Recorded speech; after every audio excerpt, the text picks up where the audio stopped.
Good evening, everyone. I'd like to call together this meeting of the King George County Board of Supervisors for this evening. We're going to start out with the invocation by Mrs. Kupka and then Pledge of Allegiance by Mr. Miller. So if you could all please stand. Dear Lord, thank you for bringing us all together here this evening to serve our community. Please watch over all of us. Please watch over our community in the days to come, this week as well as next week, with the impending weather that's headed our way. And please especially keep our first responders safe, as we know they have to do their jobs regardless of the weather. And especially this time of year, we would ask that you allow us all to keep in our hearts the reason for the season, that you sent your only Son for us to save us from our sins. In your name we pray. Amen.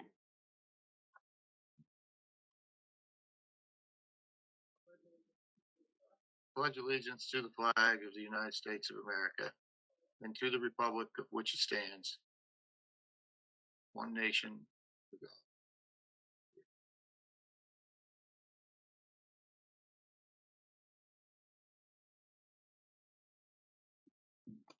All right. Thank you, Mrs. Kupka. Thank you, everybody. Mr. Miller, can you hear us? Yes, sir. Okay. Any amendments to the agenda, sir? Yes, Mr. Chairman, we have to amend the agenda to remove the audit. And as per with the service authority, Ms. Hahn is available to answer any questions as to why that is necessary for tonight, but it does need to be removed and placed on the January 17th docket. Okay. So we will be removing 1210. Is that it? Yes, sir. Okay. Move to amend the agenda to remove presentation of annual audit by Mr. Grossnickel, Robertson, Farmer, and Cox. Second. We have a motion properly seconded. Any discussion? Seeing none. All in favor? Aye. Chair votes aye. Motion passes. Okay, I'll now open up the floor for public comment. Comments will be limited to 3 minutes per person in order to afford everyone an opportunity to speak. If comments relate to a specific public hearing item, we ask that you offer those comments at the time of the public hearing. So would anybody like to come up tonight for general public comment?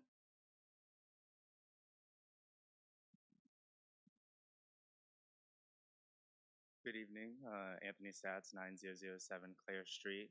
First off, I want to wish everyone a Merry Christmas, Happy Holidays. With this weather that's coming up, if you know a neighbor who's elderly, if you know family who might need some help, please reach out to them. It's very important that we keep our community safe when our weather isn't that nice.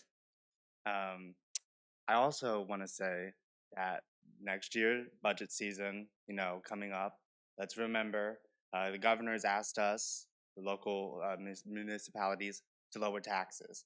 Our taxes from last year to this year has increased excuse my words, have increased a lot. And so while we're going through budget season, while we're looking through which departments to get money and which taxes to lower raise, just look at the governor's request.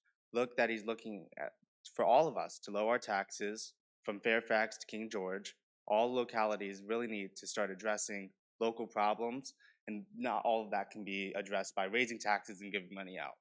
Because a lot of families are really struggling with their cost of living. A lot of people can't put money in their cars to get to work. A lot of people are having to lose money because they can't afford anything anymore. So I'm just asking, wow, as we enter budget season, I know the budget report got transferred to another meeting. I'll be there saying the same thing. Let's think okay, about the people of King George. Let's think about those people who don't have extra money, who live paycheck to paycheck. And those families that are really struggling, especially around Christmas. We can't afford next Christmas to have families in the same situation they're in right now. So I'll leave it at that. I hope you have a Merry Christmas.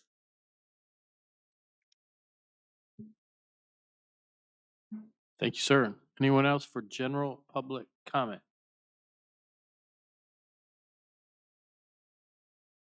Hi, My name is Ana Maria Lobo. I live in Presidential Lakes.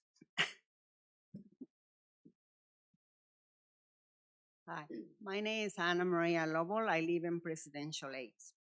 I came tonight to thank all of you for the service you do for the community and for keeping the county open for business since 2020 and 2021. The spring and summer of 2020, we honor our history. We celebrated King George 300th anniversary. I attended many events. I was grateful that my Catholic church was open 7 days a week. I went to pray whenever I could, but it was very sad to see the schools were closed. Sometimes politicians do more harm than good. I also want to thank you, Mr. Granger, for explaining to me about the broadband. This company is not in competition with Brisland. It's for the people who don't have internet access. Thanks for the clarification. I also want to thank Mrs. Kapka and the other supervisors for trying to eliminate the county license decal that we have been paying for every year. I want to thank all of you and wish you and your families a Merry Christmas and a Happy New Year, all of you. Thank you for your service. Thank you. Anyone else for public comment? Mrs. Fairfax, step right up. Debbie Fairfax, 623 Kings Highway. Mr. Chairman and members of the board, I want to address change order number 1. First, I'm tremendously thankful that the county administrator, zoning administrator and staff, planning commission, and you, the board, are being proactive. I would agree wholeheartedly that additional time and attention needs to be dedicated to developing more robust ordinances for these 3 uses. If the aim is to be shovel-ready, one part of that is having well-developed ordinances that properly govern industry. With regard to Berkeley Group's scope amendment proposal, at the October 11th, 2022 Planning Commission meeting, Ms. Heather Hall presented slides developed by the Berkeley Group on data centers. Berkeley themselves stated that some of the key points to consider from a zoning perspective were sound and noise concerns. Berkeley stated the potential need for noise studies prior to construction. Berkeley noted, quote, "The screening and siting of mechanical equipment is an important consideration for noise attenuation, especially where residential uses are nearby." I was overjoyed when you, Mrs. Kupka, asked Ms. Lackey to form a committee to study the noise ordinance, and when you guys supported that request. We also need to build in proactive measures into the application process and the community design standards. This two-pronged approach that we are so fortunate we have the opportunity to do and to do well beforehand is what I advocate. We have the potential to be the county that everyone looks to as an example of a job well done, where industry and citizenry both thrive, and you all are instrumental in that. Please accept this change order, but ensure that Berkeley Group weigh in on the noise aspect of data centers as well. Thank you for your faithful and diligent service this year. Merry Christmas and Happy New Year. Thank you. Up next.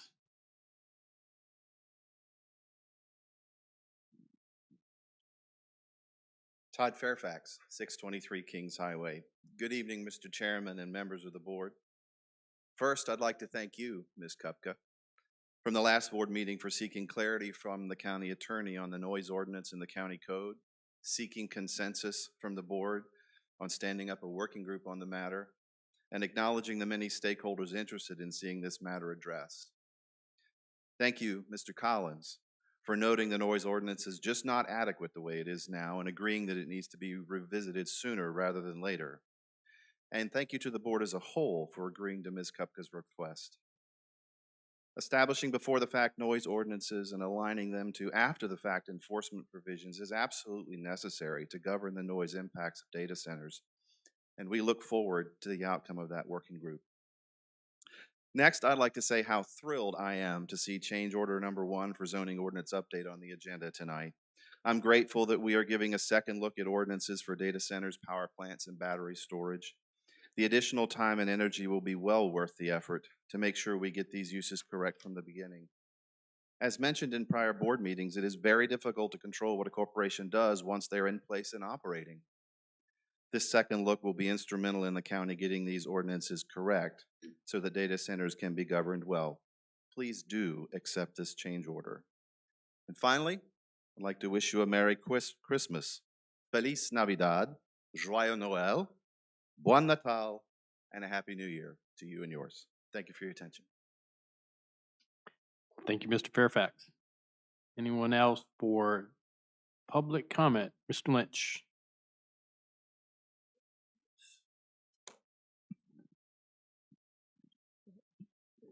Well, here. Okay,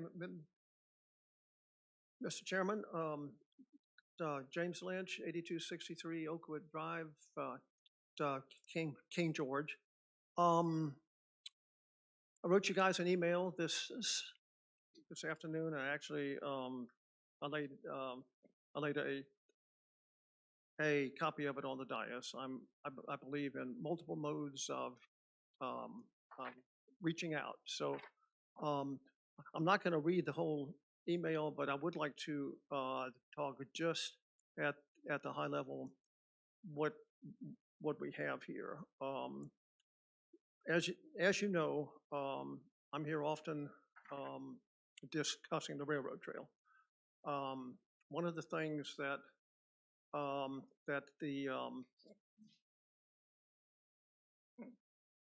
the Department of Conservation and Recreation has recently wrapped up is a suitability study to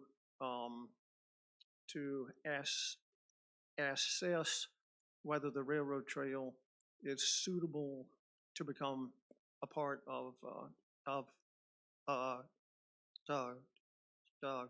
Caledon.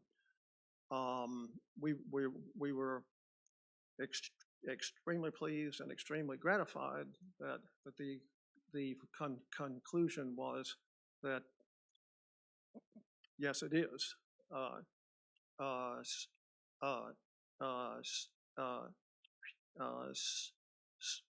suitable. While we were extremely happy with the report, it left us with some unanswered questions and also some unsurety on our part of what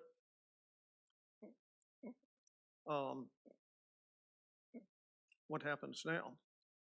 In our discussions about the report and in analyzing it, there was a couple of things that became real clear. One is the total cost of $23 million, we believe is wildly excessive. One of our trail users indicated to us, my gosh, the trail is used now, people love it, people are out there all the time. Why do you need to spend $23 million on it? And we agree, and we agree. What we are proposing is that the minimum that needs to be done right away is in the neighborhood of $3 million. The rest of the $20 million, we think the public hasn't really weighed in, and that needs to be taken into account when Caledon will go through an upgrade to its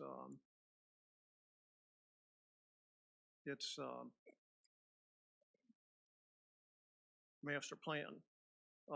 What the public weighed in on as a part of the suitability study was whether the trail should be a part of Caledon, and that was extremely helpful and enlightening.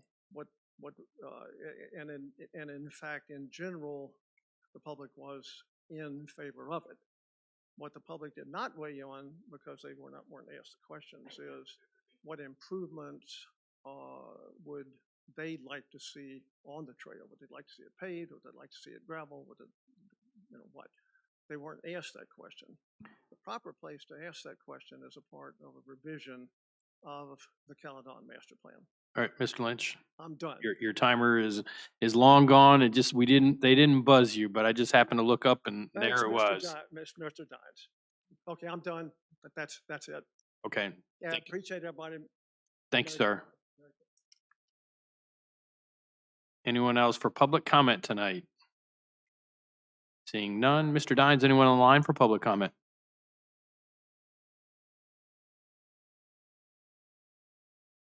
No, Mr. Chairman.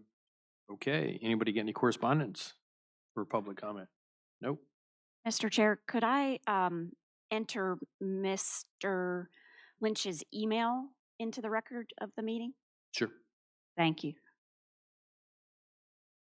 Okay, with no more, I will close up public comment and open up for reports and members of the board. Mrs. Bender. Thank you very much. Mr. Lynch, it's nice to see you back here. You used to be a regular member of coming to, and you're always very passionate about the trail. So thank you very much for coming. Ms. Lovell, thank you as always for coming and saying your warm wishes. And I wish you, everyone, a Merry Christmas and a Happy Holidays. And you had brought up broadband. I did what I promised. I contacted All Points Broadband. Once again, the contact number that was given to me at the Fall Festival. And I still have not heard a response for a timeline or any questions answered for All Points Broadband. So I was wondering the consensus of the board and asked Mr. Miller that we could get All Points Broadband to give us an in-person report as soon as possible. We paid them a lot of money and we don't seem to be getting anything for our citizens are really underserved. Would love to have them come in person. I know we've invited them a couple times and they haven't showed. Yeah, I know. I was just So, Mr. Mueller, if you can hear us, can you get someone to actually stand here in front of us to explain what's going on and where they are with their project? Yes, sir. I will get in touch with them. Now, you recall they did, I believe, come in September and provided an update, but I'll get them here.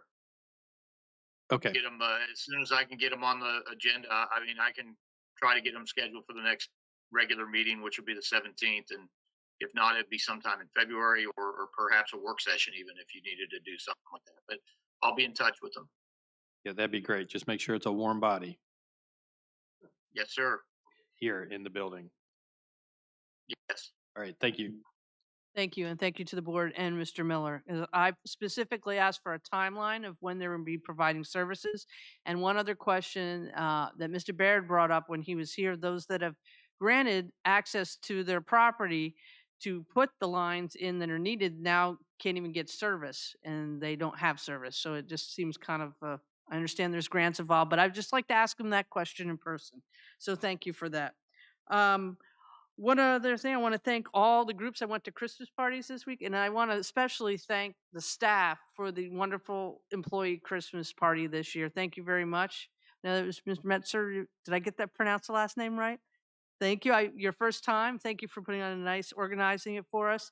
And I also want to shout out to the King George Citizen of the Year. A lot of you that have had, and it's a lot of us on this panel, children that are in the high school sports will remember Miss Lisa Haas and her valuable time that she takes to almost go to every sporting contest more than once and take pictures to make a beautiful display for your keep for the parents and the athletes, showing what they accomplish. And she gives the pictures out to kids, puts them on Facebook, and I just think she gives all of her time and it's for free. And she does a lot for the community. So I want to commend her, and a lot of us have those lovely mementos sitting in our houses. But thank you, Lisa, and it was well deserved the King George Citizen of the Year.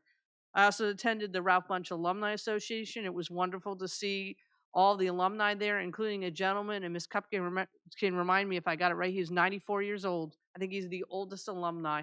And it was very nice talking to him and sharing a couple of stories with him. He told me some stories, and that was great to hear. I also went to the King George Historical Society Christmas party. It was nice to see a lot more folks out since since 2019. There hasn't been as many folks, but there was a lot more, and that was nice to see everybody. And then today I attended the Healthy Generations Senior Cafe Christmas party that was in Stafford, and that was really nice. They had said they haven't had as many folks there in quite a while that were all attending, and it was a nice chatting with them and seeing them being able to see friends in person and take fun pictures with. Well, they have one employee that really knows how to do arts and crafts, and she made these great things that you could do a little photo booth with. So it was nice to see older folks acting like teenagers again, taking pictures in a little photo booth. That was nice. And then last but not least, I would like to propose, after our organizational meeting, a work session for our board to maybe chat and have some mission and vision statement, and just maybe to understand a little bit more about each other. So I'm going to propose that too in January 3rd, that we put that on our calendar, a work session. They used to do it in the past, and Travis Quisenberry informed me that he thinks the last time they did it was in 2003, and they did it down in Richmond, but it would be open to the public. So I'm just throwing that out, and I want to wish everyone in King George Merry Christmas, Happy Holidays, and safe travels. Thank you. Thank you, Mrs. Bender. Mr. Granger. Yes, sir. I'll be brief. I'd just like to say thank you to everyone who came out with comments. And just Ms. Lavelle, thank you for the time to meet with me as well, to be able to discuss the broadband. And as you said, right now the grant money is used for those who are underserved. My understanding, though, is down the road, once that activity is finished with the grant money, they could move into competition, because then that's just a business that's in the locality. But right now the focus, my understanding, is in regards to using the grant money to connect those who have been identified as underserved. I know there's some like Ms. Bender and others who are underserved and are not able to receive it, and obviously that's not good. So hopefully we'll get some answers when we can get them here in person. Other than that, I'd just like to say Merry Christmas to everyone, and have a Happy New Year, and be safe. Thank you. Thank you, Mr. Granger. Mrs. Kupka. Thank you, Mr. Chair. So I want to start by thanking everyone for coming out this evening and providing your public comment. It is so nice to see citizens attend the meetings, learn about what's going on, and provide their thoughts to us. So thank you all for coming out this evening. On December 8th, we attended the courthouse groundbreaking. I want to thank everyone who made that day possible. On Tuesday, December 13th, I participated in the Visualize and Rise shopping event at Walmart in conjunction with the King George YMCA. And I want to thank Mr. Jamron Bushrod and his foundation for supporting the youth of our community. On Wednesday, December 14th, the county holiday lunch. Again, thank you very much, staff, for all of your hard work on that. And Ms. Bender and I also attended a photo op at Ralph Bunche High School. It's time to raise the roof. I don't know if y'all have driven by there, but massive work is being done to install the new roof there, finally. We are excited about that. And then, as Ms. Bender stated, she and I attended the Ralph Bunche Alumni Association Christmas party and update meeting last weekend. The alumni are so excited and grateful to the county for all of the progress being made on the building. So thank you, everyone, for that.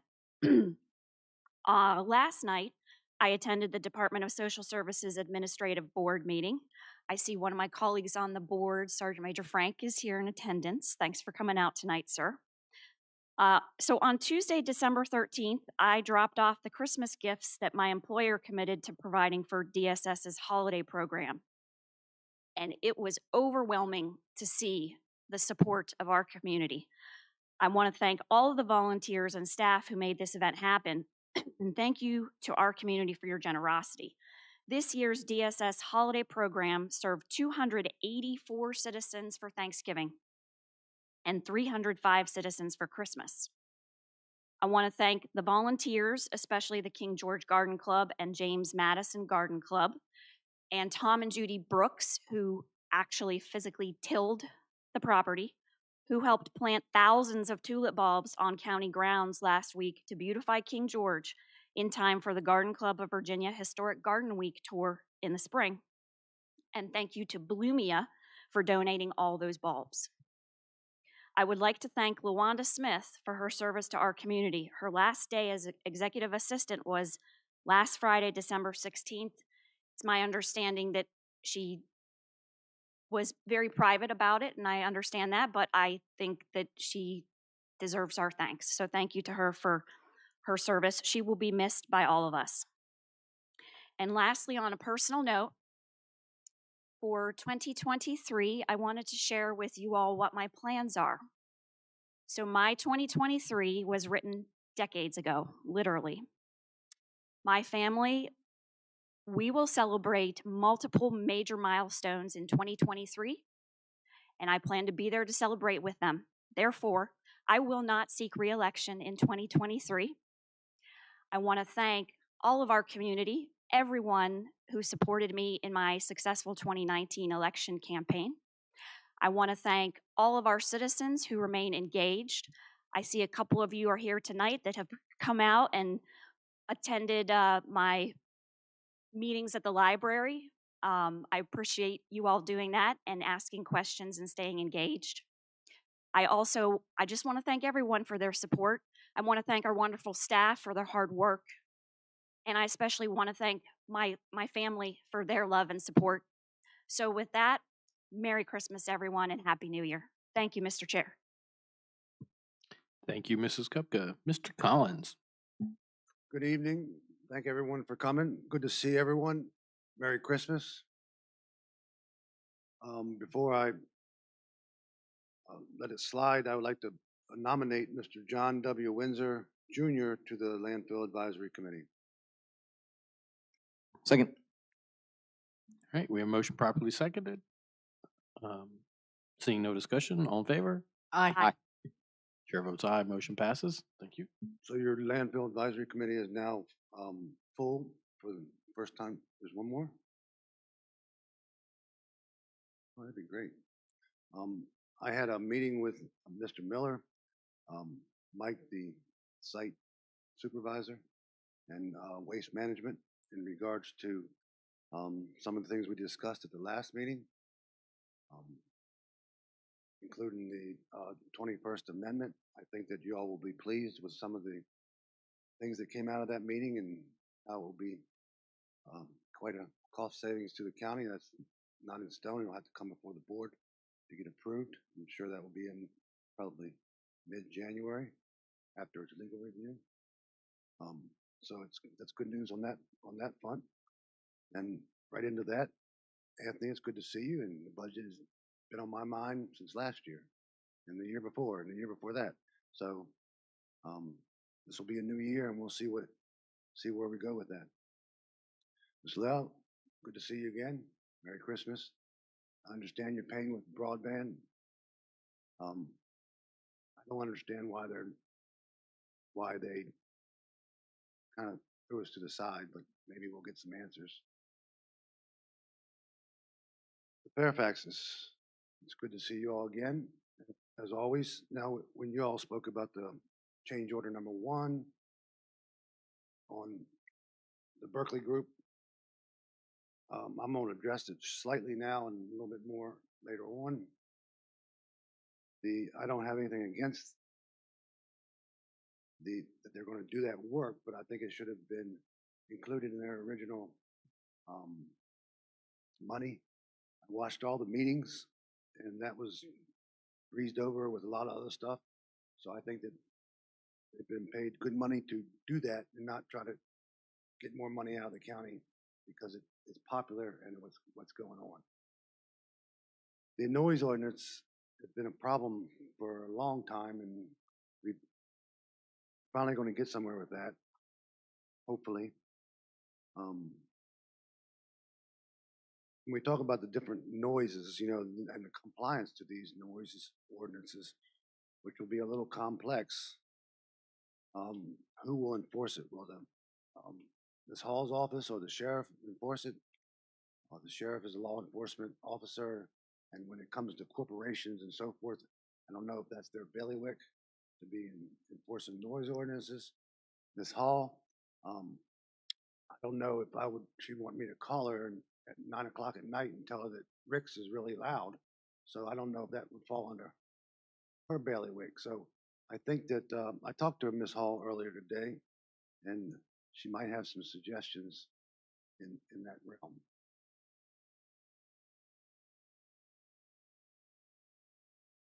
Mr. Lynch, the rails to trails. So I would like to see that into the state system in Caledon. That means there would be no houses over there, which would, houses cost money. The state, park system generates money. But I am concerned when we originally went to the zoning meetings and I discussed with the folks then before they even did the, planning commission review. If that goes into a state system, there'll be some other things we have to think about, law enforcement, maintenance, but also zoning. So do you, would want, a neighbor want a campground next to that because that's now big? I think we need to be real careful with our zoning where all those, where that trail goes all the way across King George. So that's something that we need to keep in mind about that. Ms. Kupka, I'm surprised to hear your announcement. Congratulations and thank you.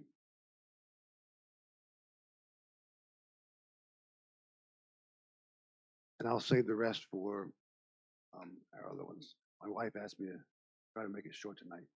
Thank you, Mr. Chairman. Thank you, Jennifer. And thank you, Mr. Collins. I'm going to say thank you for everybody coming out. It's nice to see faces out there as opposed to just empty seats. So, you know, everybody bring 2 friends at the next meeting, or next meeting will be boring, but meeting after that, everybody bring 2 friends and see how that goes. So, just want to say thanks. Mr. Vallo, after you complained the other day about Breeze Line and internet, and I think we had a couple of, Mr. Baird was here as well. I reached out to my contact at Breeze Line to find out that he had actually retired. So I thought I wasn't going to be in a little bit of a dilemma there, but I did contact his supervisor and spoke to him about, you know, what folks said at our last meeting about, you know, their services and everything, and explained to him, you know, about my own personal issues with Breeze Line and the lack of service that I was getting. And he had said that it was that our area had probably the lowest amount of open complaints of anywhere in Virginia, which I kind of have a hard time believing, but he said that, just to reiterate, that if anybody has a problem with their internet service, no matter how minor it is, they gotta call and make a complaint.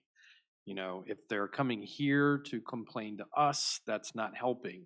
You know, they look at a computer screen and they see clusters of issues of problems, and, you know, then they go and they work on those problems, and then they work on the lines that are coming into those problems. But if nobody calls them and they come here to complain, it's not helping the situation. So I know that he did have a bunch of folks that were down in the Dahlgren area. I did have a lot of complaints from some businesses down there. And they did tweak a couple of, you know, issues along Dahlgren Road and Potomac Drive down there, some water issues. But the biggest thing that he said, just to remind the public, just please, if you have any issues, call and make a complaint. And that's the only way they know. So keep you up to date if we hear anything more about that. So, and I just wanted to say thank you, Mr. Metzler and everybody and Chris Clark and everybody for the employee luncheon. It was a good time for all. And a very good job on your first rodeo there. That was well put together, and the food was great, like usual from the caterers. The 15th, we all attended the courthouse groundbreaking. Man, that's a long time coming that we need a new courthouse, and it's going to be a courthouse that's it looks fantastic, and it's going to be, you know, suitable for many years to come, and also expandable if need be. Kind of like your pants after Christmas dinner, they are expandable. So, and I wanted to say thank you for everybody that helped put that together. The courthouse advisory committee and everybody that helped plan that building. You know, thank you very much. Talking about the budget board, citizen budget advisory committee folks. Mr. Collins, did you I guess you'll have one for this year. I had one this year, yes. Okay. All right. So that's just make sure, you get a touch, come budget season for our citizen advisory committees. Freeze line.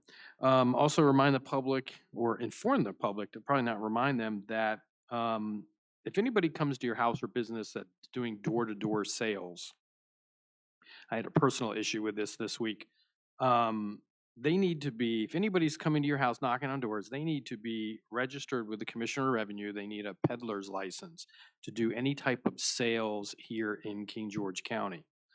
So the other thing, they need to be registered also with the sheriff's office to say that, yes, they're here in the county. What are you doing? You were knocking on doors, and they need to have a visible ID hanging around their neck. So if you get people that are coming to your door and banging on the doors, you can ask if they are registered and to see an ID. And if not, you can call the sheriff's office and they will come ID them for you, and explain to them that they do need to be registered with the county and with the sheriff's office. I did have a gentleman that actually came to me 3 times after being told, go away. And finally he went away with the help of the sheriff's office.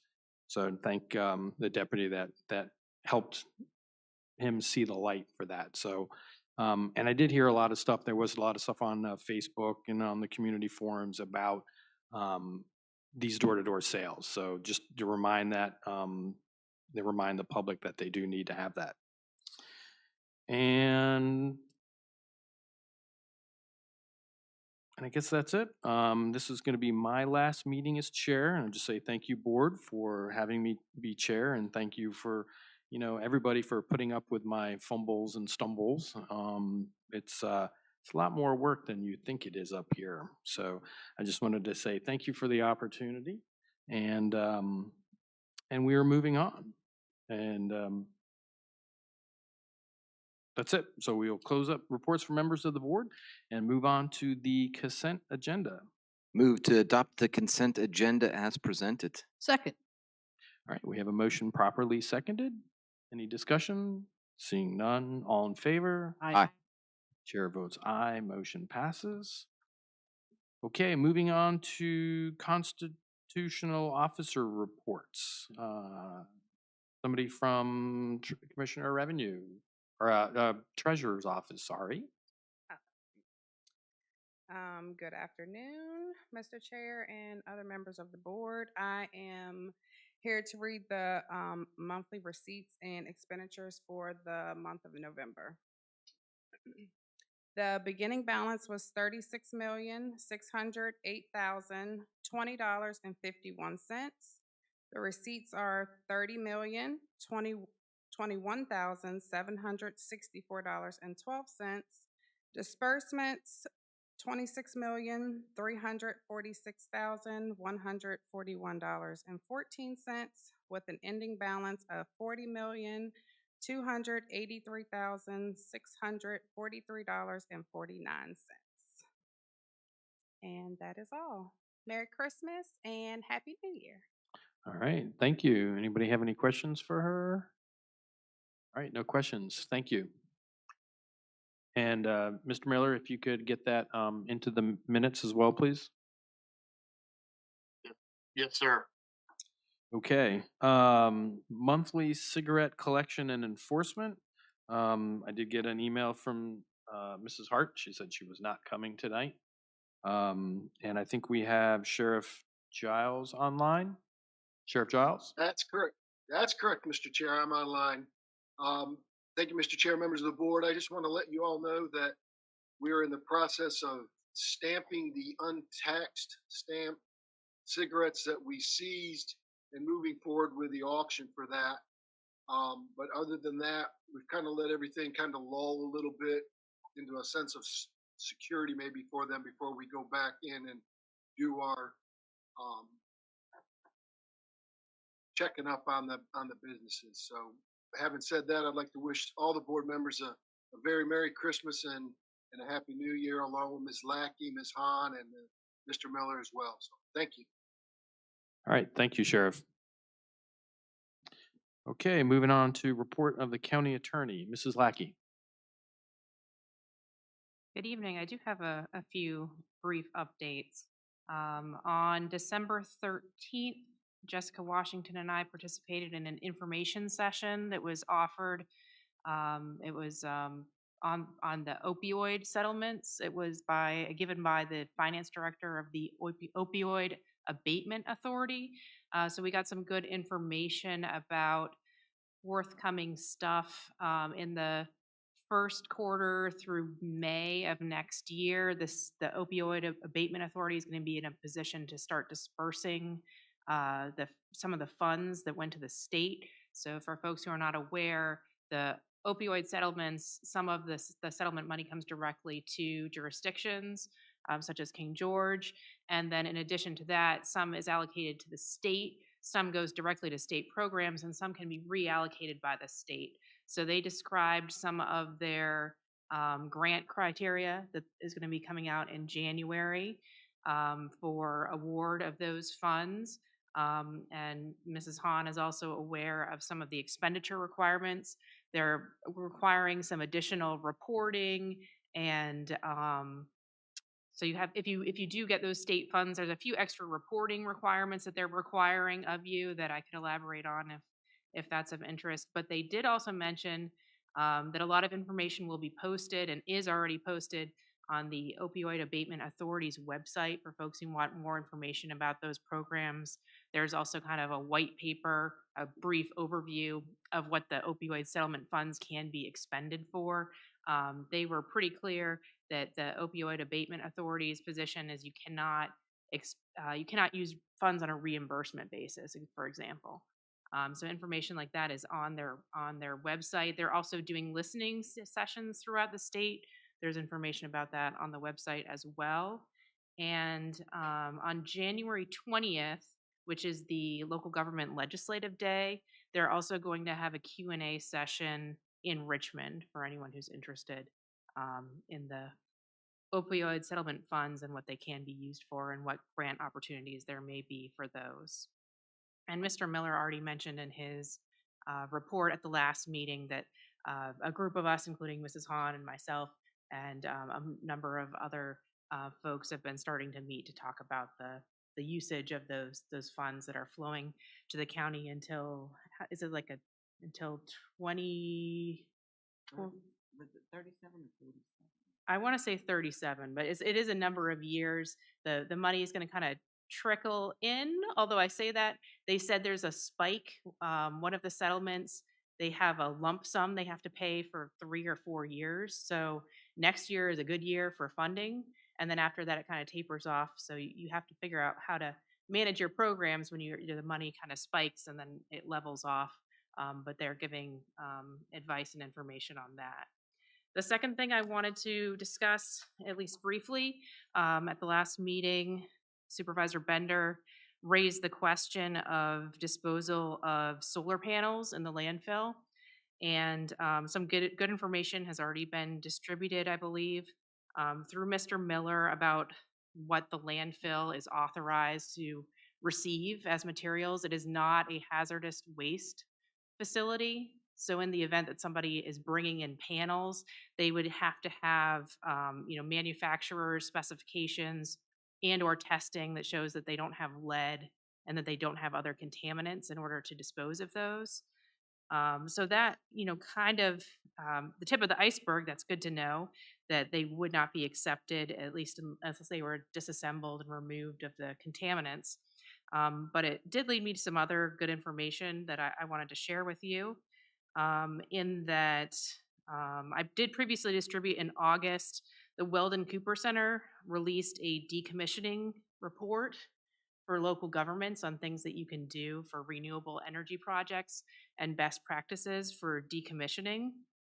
And to Supervisor Bender's question as to what local authority there may be, even though we don't have any existing landfills that can accept hazardous waste, there is an authorizing statute in the state code that allows local governments to, by ordinance, require a property owner or an applicant for a permit, for a building permit, who removes solar panels to dispose of such panels in accordance with the ordinance. I did have a quick little discussion with Heather Hall before this meeting, and she did recall that some of the draft provisions in the zoning overhaul, they do talk about a decommissioning plan, and they do have a strong recommendation that products be recycled to the extent that they can, that items be reused and repurposed to the extent that they can. But that's certainly something that we can track and follow at a staff level. And in the last legislative session of the state, Senate Bill 499 has required the State Corporation Commission to create a task force to analyze the life cycle, including waste disposal strategies for renewable energy, to include solar, wind, and battery storage components. That study report is due in May. So that's something that at the state level they are watching as well. And that concludes my remarks if there are no questions. Thank you. Any questions for Mrs. Lackey? Okay, thank you.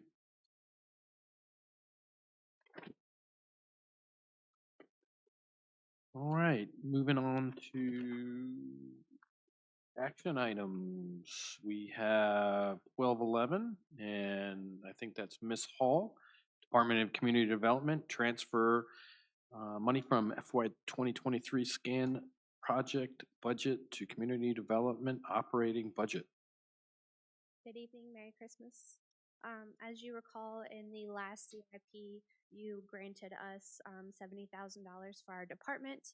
Unfortunately, the preliminary cost estimates we received during that process, once they were put out to bid or for RFP, came in much higher. So we've had to regroup, and we've come up with a plan to ask for a part-time position that would scan in those in office. We will also look to regroup for the larger documents because we certainly can't do that in the office because it's just such a slow process. So we're asking tonight to move that money from the CIP into our departmental fund as recorded in your board report.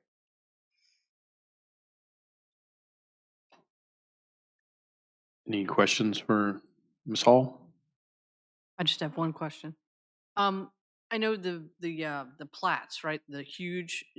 Does this include? I saw a scanner lease. Does that include to be able to scan those, or how are you going to do that? So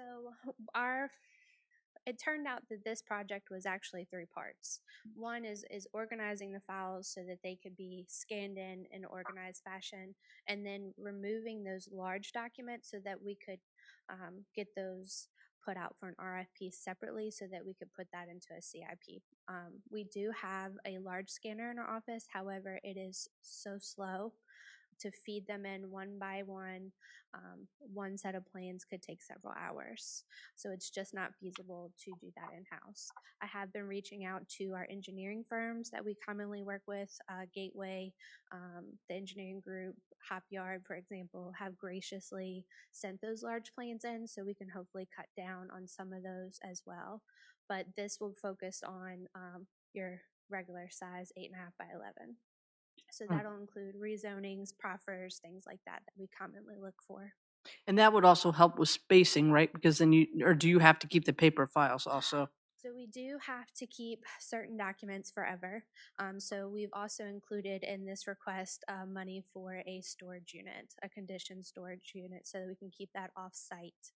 So they'll be locally available, but as well as moving that out of our department, because as you know, we're simply out of space.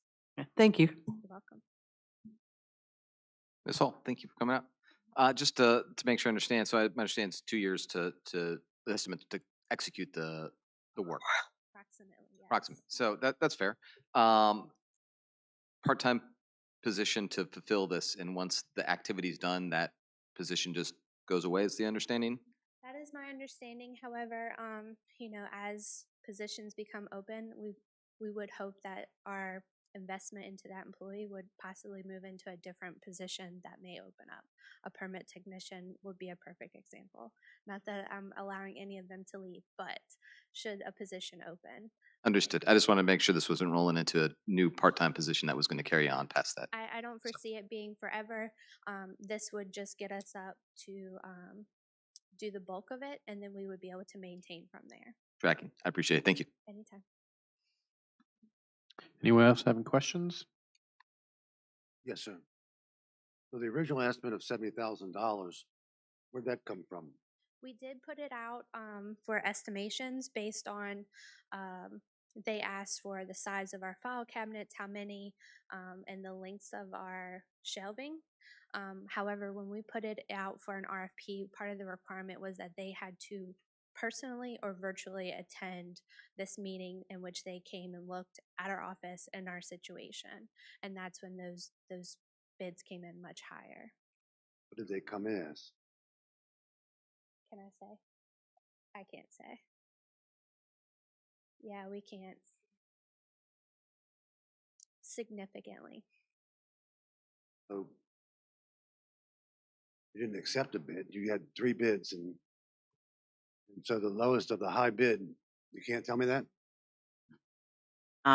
The bids actually were not, the bids at the time after the meeting, I believe that several of the vendors who came to that pre-proposal meeting stated that this was going to cost a lot of money.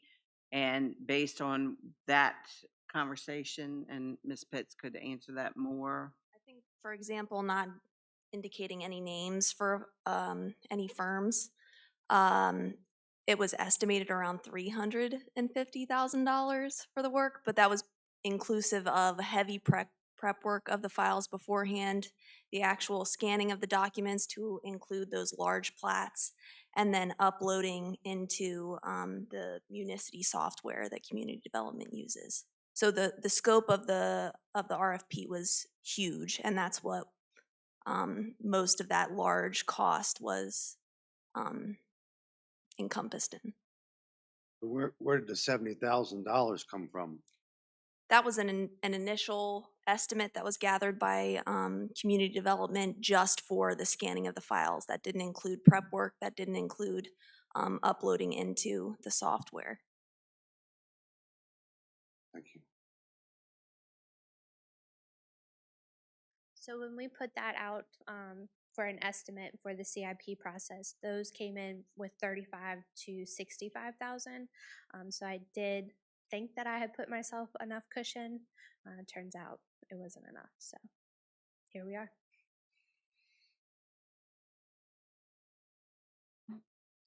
Anything else, Mr. Collins? Okay. I move to authorize the county administrator to transfer funds from the CIP scan project to community development's operating budget as summarized. Second. All right, we have motion properly seconded. Any discussion? Seeing none, all in favor? Aye. Any nays? Chair votes aye, motion passes. Thank you. All right, up next is 1212, Department of Finance Change Order Number 1 associated with the zoning and subdivision ordinance update. Ms. Pitts. Good evening, Mr. Chair, members of the board. In June of 2021, PSA 0505-2021-1400 zoning and subdivision ordinance update was executed with the Berkeley Group. The original scope of the contract did not include the drafting of ordinances for data centers, power plants, and battery storage. Upon board direction, the attached scope amendment was provided, which includes the aforementioned revisions to supplement the original scope. Initial funding for this project was provided from the general fund balance approved by the Board of Supervisors on February 2nd, 2021. Staff recommends that the additional funds also be provided from the general fund balance. And with that, I would request that you authorize the county administrator to execute change order number 1 for PSA 0505-2021-1400 with the Berkeley Group in the amount of $23,514.90, and to also authorize the transfer of $23,514.90 from the general fund balance to the community development operating budget to cover the cost of the change order. With that, I'm happy to take any questions. Any questions for Ms. Pitts? Ms. Collins? So do you anticipate that this could go from like a 70,000 to a 300,000 deal? I would Go from 26,000 to 120,000? I would hope not. What would stop that from happening? This change order is just for that $23,514. So when they originally had the scope of the project, it said the revision of the ordinance is all of them. And so when they got to this point, um, with these data centers and all this other stuff, noise and so forth, Um, do you not think that they were looking for another paycheck? Because that's what it appears to me. as I understand it, the data centers, power plants, and battery storage were never included in the ordinance. So this is in addition to the ordinance that exists. So how about the ordinances they didn't address? Wouldn't that fill up the amount of money? Because they didn't address all the Mr. ordinances. Chair, Mr. Chairman, perhaps Ms. Hall could answer the scope of the original contract and what all was involved in that. Ms. Hall? Yes, sir. So if you remember, the original request was for Berkeley Group to overhaul all of our ordinances, zoning and subdivision.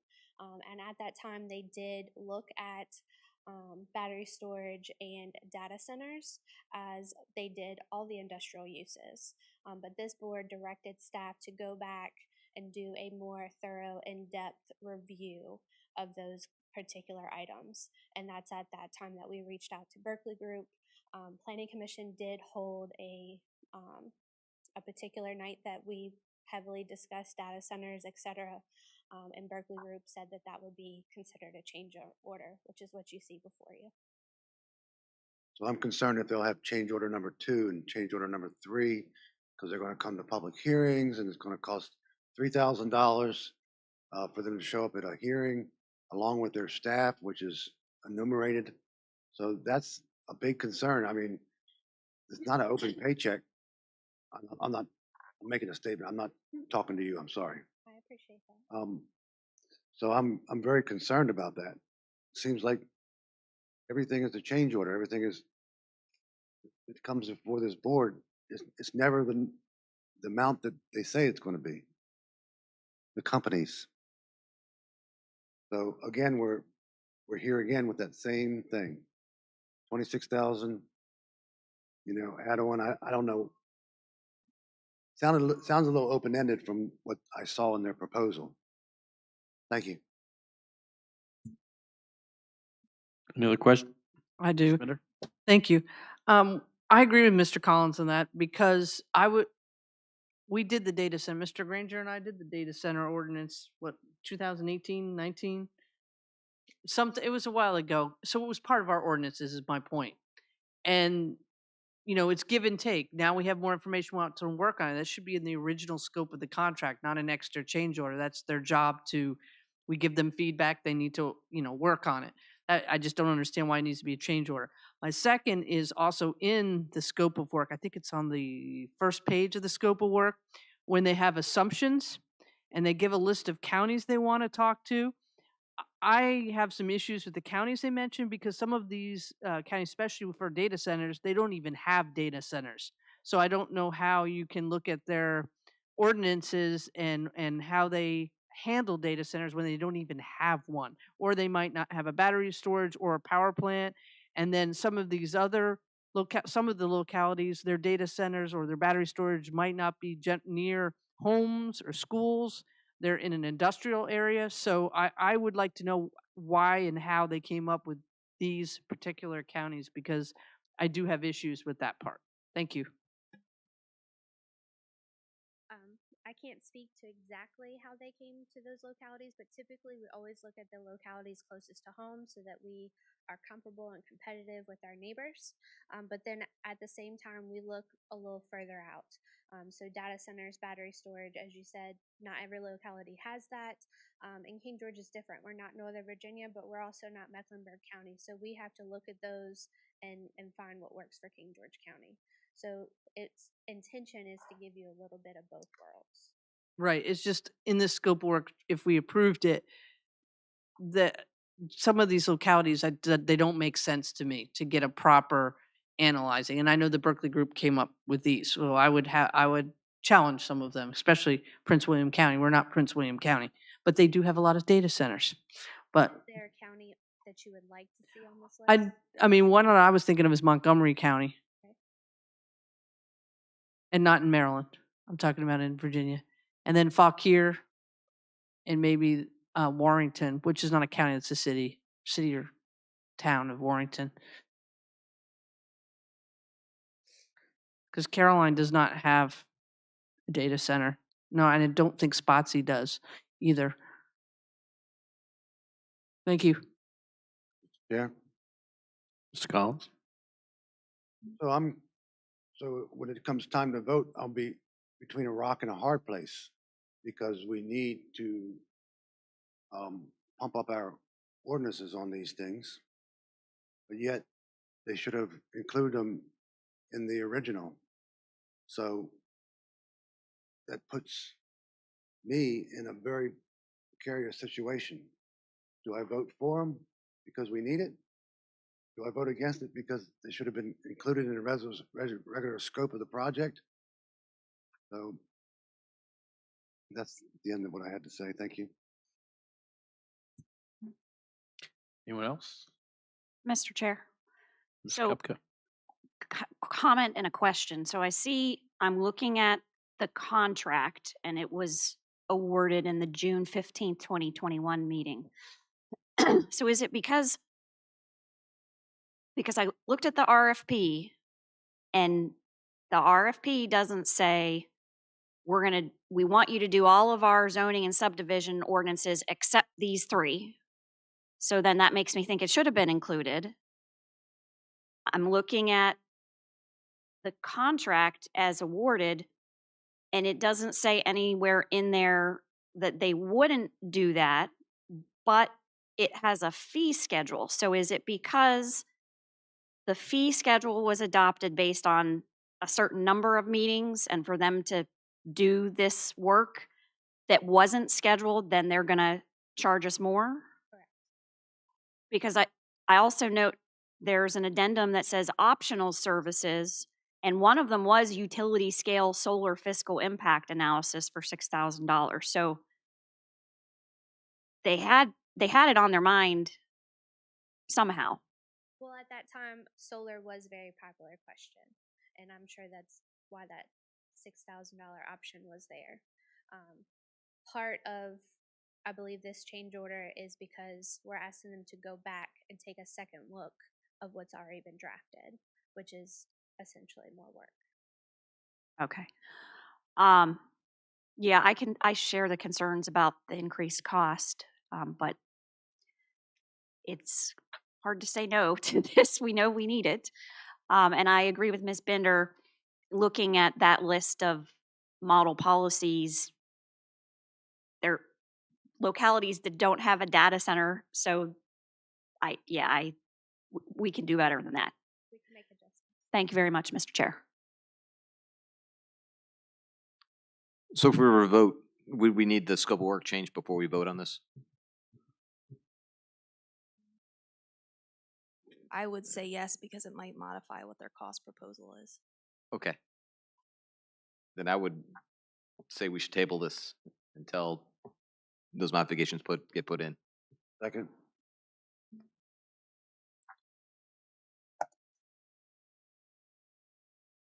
I have concerns on that as well. I agree with Mr. Collins, and we see a lot of these change orders, 1, 2, 3, 4. I think we just need to get a little bit tighter in our paperwork in the beginning so we don't have any more change orders. But yes, let's table this until you get your changes made and bring it back to us. Okay. Mr. Chairman. So when they do those particular ordinances, whoever does it, or however that works out, will they be presented before the whole package for all the ordinances, since this is kind of in the front line? Will this be pulled out from the review when we have to review the planning commission's review of the ordinances? So that'll be coming up. Mr. Chair. Mr. Miller? Mr. Chair. When's that coming up? That is exactly our intention, Mr. Collins and board, was to have this be a fast track to place these particular review and overhaul in front of the planning commission and ultimately to the board ahead of all the other work that's going on, because obviously this is a very current situation. And so we will get with them and button this thing up and get it back to you, because I do think that time is of the essence. I think you have, we all know that this is a very contemporaneous situation that we're dealing with in terms of potential developments in our county that would include these type of uses. So we will fast track this and get this back to you so that we can get them on their way working on this. Thank you. Thank you, Mr. Chair. All right, anything else? Nope. All right, thank you. All right, moving to 1213, Department of Finance, award of contract for wood waste grinding services. Yes, so procurement received bids for IFB 1205-2022-1400 on December 5th, 2022 for wood waste grinding services that would occur twice a year and process approximately 22,000 cubic yards of wood waste each year. A total of 5 bids were received and the low bidders' references were checked. The low bid came from Medic Corporation for $2.39 per cubic yard. Funding for this is captured in the Solid Waste and Recycling's operating budget. Attached is a bid tabulation of all the responses received. And with that, I would request that you authorize the county administrator to execute a contract and issue a notice of award to Medic Corporation for wood waste grinding services. Any questions for Ms. Pitts? So the $2 and some odd cent, yes, Mr. Chairman. There you go. Colin? So the $2 and some odd cents. So is there on, if they do more than 22,000 cubic yards, would there be the same price? They're held to the unit price. Okay, thank you. Yes. And Ms. Pitts, how long is this contract? I believe it was a 3-year initial contract with 1-year option periods, but I can look that up really quickly. Yes, the contract period shall be for 3 years from execution of the agreement, and there is an option for 2 additional 12-month periods. Okay, thank you. Ms. Granger, do you have something? Okay. Move to authorize the county administrator to execute a contract and issue a notice of award to Medic Corporation for wood wasting grinding services as presented. Second. All right, we have a motion properly seconded. Any discussion? Seeing none, all in favor? Aye. Aye. Any nays? Seeing none, chair votes aye, motion passes. Next, 1214. County Administration appointment of Comprehensive Policy and Management Team, CPMT, for 2023. I guess we need to just reappoint that group. That's correct. Yes, sir. Would we need to read off the names, or can we just? That's entirely up to you. I or Ms. Lackey, is that necessary? I mean, this is the same group, and they are appointed on a 1-year basis, so year-to-year basis. I would recommend naming the individuals. Okay. Then I move to appoint to the Comprehensive Policy and Management Team for 2023, Kate Howard, Kathy Bird, Jonathan Franklin, Melanie Cobb, Danielle Hicks, Jacques Kabuchi? Huh? Jack Kabuchi, Donna Andrus, Donna Hahn, Jessica Emery, Jackie Kuntzman, Deborah Solser, Dallin Petit. Pettit. Apologies. That's it. All right, we have a motion properly seconded. Any discussion? Seeing none, all in favor? Aye. Aye. Chair votes aye, motion passes. All right, 1215 discussion items. I don't see any. 1216 County Administrator's Report. Mr. Miller? So I'm going to give you all a Merry Christmas early. I don't have a report. The only thing I would just mention is at the end of the meeting when you adjourn, mention that you would be assembling or convening the meeting on the 3rd of January at 5:30. As you recall, it's the organizational meeting, and you meet first before the service authority. So, I guess there are. Mr. Dines always is ready for a slide.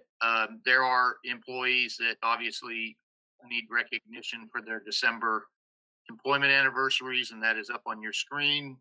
I think one most notable is Marilyn Johnson in the sheriff's office, and I know Sheriff Giles is very proud of her.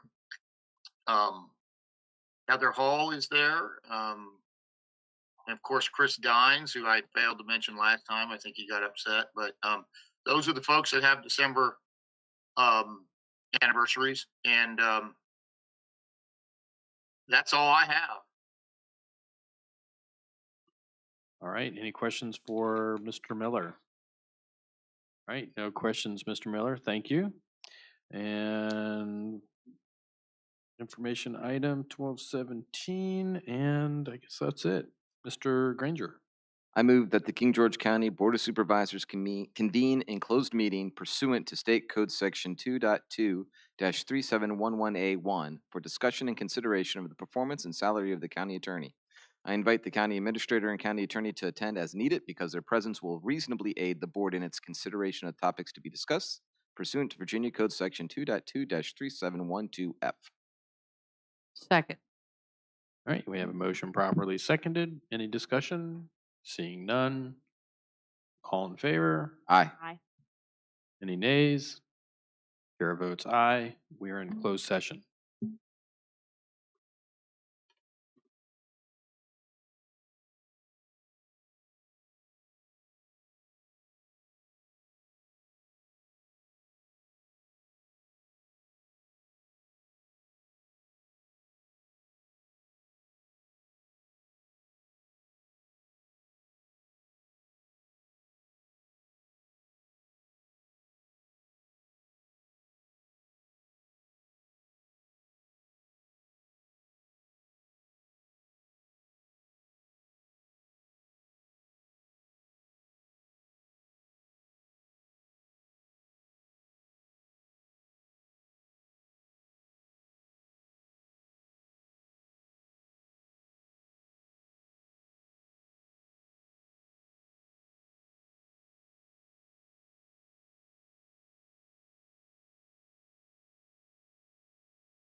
I move that the King George County Board of Supervisors return to public meeting and certify by vote that only public business matters lawfully exempted from open meeting requirements by Virginia law, and only such public business matters as were identified in the motion convening the closed meeting were heard, discussed, or considered during the closed meeting. Second. All right, we have a motion properly seconded. Any discussion? Seeing none, all in favor? Hold on, we have to certify. Oh, I'm sorry. Yes, we will certify by roll call, please. So certify. So certify. So certify. So certify. Chair so certifies. We are in open session. I'd like to make a motion to direct Ms. Donahan, the Director of Finance, to make a modification to the county attorney's salary, an adjustment of 3% increase to take effect December 30th for this new pay period. Second. All right, we have motion properly seconded. Any discussion? Seeing none, all in favor? Aye. All right, chair votes aye. Motion passes. Thank you.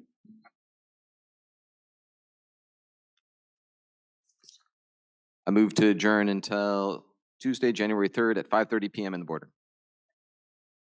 All right, we have motion properly seconded. All in favor? Aye. Aye. Any nays? Seeing none, chair votes aye. Motion passes. Thank you.